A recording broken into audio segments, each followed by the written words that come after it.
how are you? I've missed you, but you all can see me on the Snapchat. Some of you can see me on the Facebook. You can even see me on IG. I'll put all that in the description box, whether the link or whatever. I don't know. You'll see it. Anywho, I came on because a subscriber of mine, and I subscribe to her. Her name is Mrsvhomles. She's 18 weeks pregnant. She's probably like 19 weeks now. Anyway, she had a video entitled "Why I Didn't Tell You I Was Pregnant," and in this video, by the way, she's obviously in the TTC community. Anyway, in the video, she goes on to say why she didn't tell she was pregnant, and she was apologizing. And she had a subscriber even tell her she was selfish for not telling everybody she was pregnant.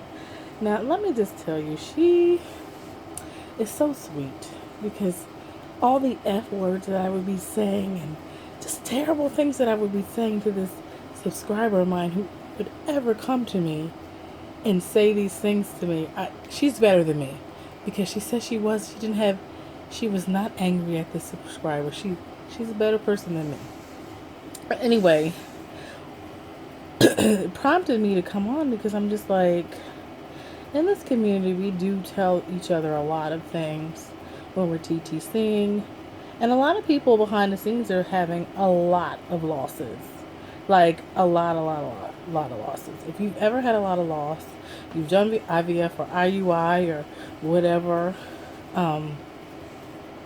you know when you have a loss, it is super devastating, okay? I remember, and you all can look back, but when we first did our first IVF, we got pregnant. And I don't know, I went back for my 5-week appointment or 6-week, I don't know. I went by myself. I'll never forget it. I went by myself and he was like, "Oh, the sack should be bigger, but come back in a couple of days." And I came back in a couple of days and he was like, "No heartbeat, there's nothing going on." And I was by myself in there because Michael had to work. I was by myself in the office and I was just, it was rough. It was rough when I had to tell Michael. We had to go through like the whole weekend and to wait for a DNC. I've never had a DNC before, but we had to like wait through the whole weekend and get checked again like that Monday or whatever, and no heartbeat, and it was just it was awful. And then you have all these pregnancy hormones and you just losing it, like, and then people are asking you, "Oh, how's everything going?" And you don't want to tell them that you're going to go in to have your uterus scraped, because your baby, you had a miscarriage. By the way, they call it a miscarriage. But so we went in to have the DNC or whatever, and I just remember thinking, like, really, I'm here. I can't believe I paid all these thousands of dollars. It didn't work. Thank God we had 5 frozen embryos. That was the only thing that was sort of keeping me together.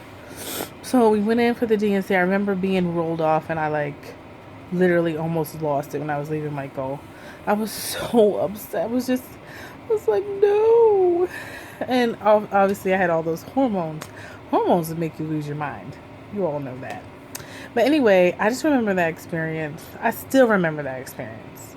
And also, some of you remember, I don't know if I told you, but my cousin who had IVF last year, she got pregnant with twins and she couldn't hold them, so she went into labor too early and she had her babies at 22 weeks and she got to hold them most of the day, well, like for like 8 hours. I don't know, I wasn't there.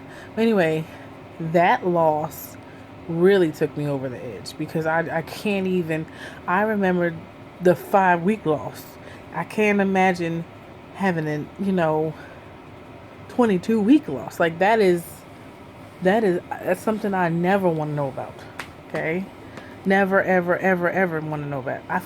I know that they say losses are all the same, but that is a whole nother magnitude. So anyway, I say all this to say, if somebody gets pregnant, whether they have losses or not losses, and they don't want to tell you, that's their business. Okay? That is their business. Matter of fact, when we got pregnant with the girls, Michael never wanted to announce to anybody. He was like, no. The only reason that people knew that we were pregnant on Facebook, you guys knew because you're a small community. I was going to tell you early on anyway. I may not have told my family, but you all knew. I mean, because you had to really be searching to find me. But anyway, we would have never told Facebook, but at 28 weeks, at one of our showers, we had like 5 showers, but one of our showers, somebody tagged us. I mean, he's always tagging. But anyway, somebody tagged me. And that is when I had to make the announcement. Michael wasn't excited because he was always scared. Like, always scared throughout the whole pregnancy. So, I just feel like it's people's prerogative. If they don't want to share, they don't need to share. They are not selfish. They are scared. Okay?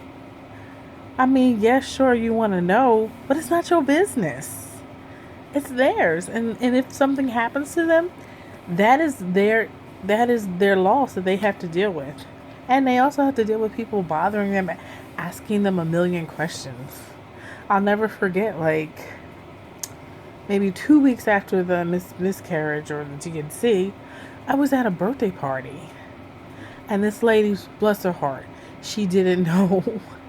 She was like, oh, how's the baby? And I was just like, what? I was so annoyed. And I know she didn't mean anything by it. But it was horrible. You still have those hormones. It was horrible. I almost cried right in front of her in the middle of this 1-year-old party. It was awful. So, please, please, please, please refrain from asking people if they are pregnant, when they are going to get pregnant, what happened. Like, just refrain from it, guys. It's awful.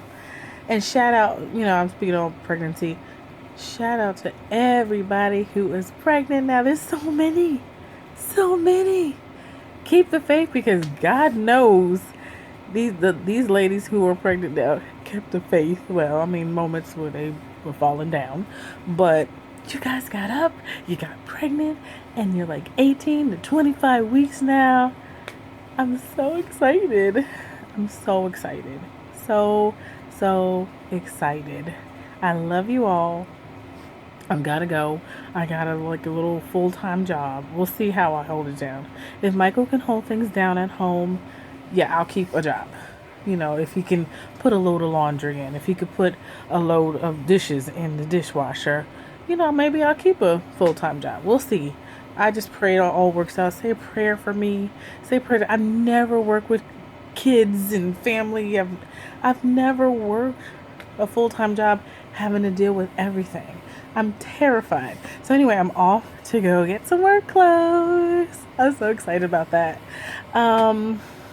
What else is going on? The girls are 2.5. Obviously, they are in daycare. They're doing really well. Speaking, doing all sorts of things, saying no, saying full sentences, hitting each other, fighting, hugging each other, loving each other, doing all sorts of things. They had an awesome summer. They've done everything. We live here in New Jersey now. We live with my dad for the time being until we decide where we want to move. And we take care of him too, because he's got the early stages of dementia. So, I make sure he's good.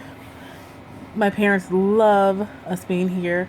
So everything's going really well. Michael's doing good. He got a different position, different hours. I'm not sure about these hours, but hey, it's a good thing. So, everything's really, really good.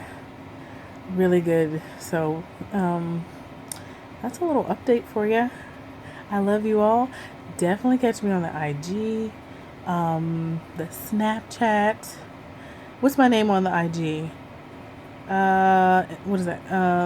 It's dddpics, dddpics, and on the Snapchat it's babyforDI. Obviously it's my name, and that's it. Definitely catch us. We're always around. I don't make videos very often, but I see you all. Bye everybody.